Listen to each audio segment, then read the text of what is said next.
would like to start our journey off today with a story. It's a story about a young man who had a brain injury and was out on a busy, well-lit street corner one night looking for the keys to his apartment. He had help from lots of people, and the street corner was very well lit, and people were helping this young man because they could obviously see that he had some type of brain injury and his mental faculties were not operating as well as they should be.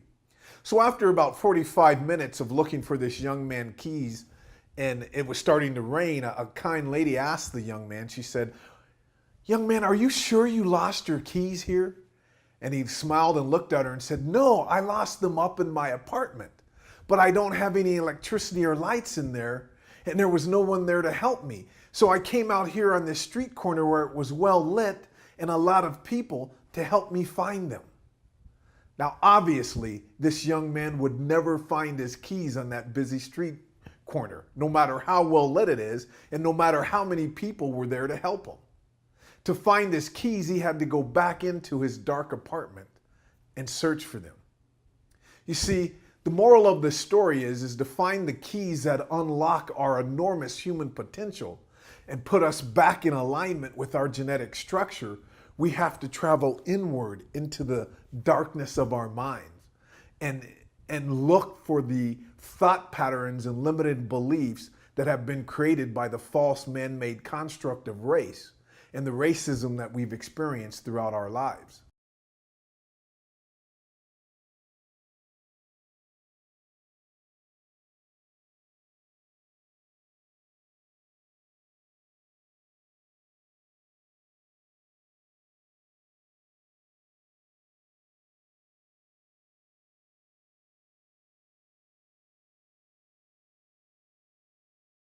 To create the highest version of ourselves is an inside job.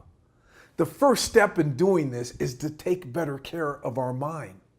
You must look at your mind like you look at your body, has something that needs to be cleansed and conditioned on a regular basis. I call this mental hygiene.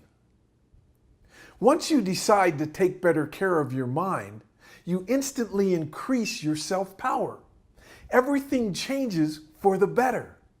Your mind is where everything starts and finishes. This is why there is nothing more important than mental hygiene.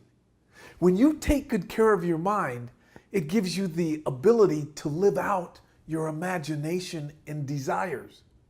Your mind starts creating the thoughts, beliefs, and focus that give you the power, confidence, and motivation, and unbreakable resiliency and ability to transcend the 4 toxins.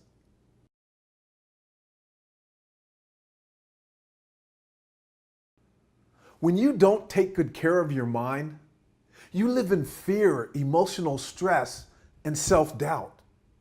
You live out your worries, fears, past failures, and disempowering memories over and over again, giving the 4 toxins a huge advantage over your mind.